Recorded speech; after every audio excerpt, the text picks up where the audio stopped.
Jenny is back now with more on the weather, and now we know severe tropical cyclone Narelle is very close now, but it follows a very significant one historically. Yes, Lexy. Queensland's deadliest cyclone hit this region in 1899. A large pearling fleet had sheltered in Bathurst Bay at Cape Melville. Now, the fleet took a direct hit. More than 300 people were killed. There was a huge storm tide and there were reports of dolphins swept up to the 6-metre high cliffs. Another system came in from the northwest as well. Fortunately, warning systems are much better these days, and if you are in the impact areas, you can keep up to date on the following ABC frequencies.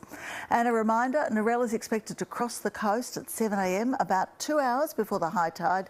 Now, it is likely to be a Category 5 and pass directly over Cohen.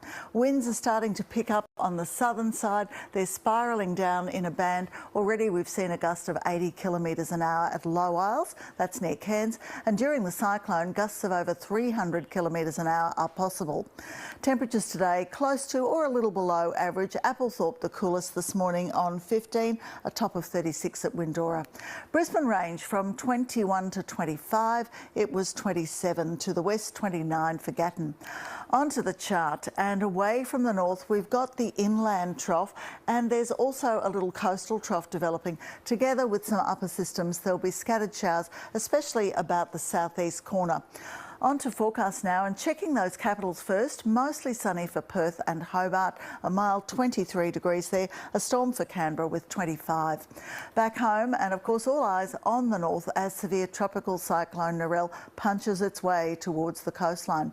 There'll be very destructive winds, heavy to intense rainfall, up to 500 millimetres possible, so of course renewed flooding is possible.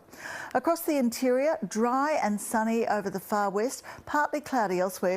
We're looking at a top of 36 degrees in Windora and also Winton, while it'll be 29 in St Lawrence and Gladstone and Monto. In the southeast, coastal showers about. On the Sunshine Coast up to 9 millimetres and a top of 28 degrees in Gympie and the Sunshine Coast itself. On the Downs and Granite Belt, some isolated showers around 2, 25 the top in Toowoomba, 27 for Kingaroy, but Dalby warmer, a top of 30 degrees.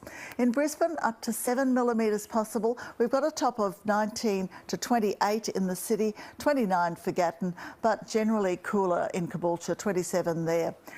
On the bay, southeasterly winds 15 knots, seas will be below a metre and sunrise will be at 5:51.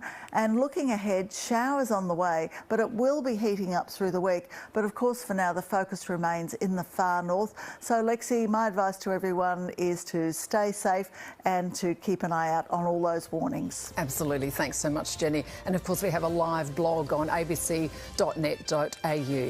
In the meantime, here is 7:30. Good night.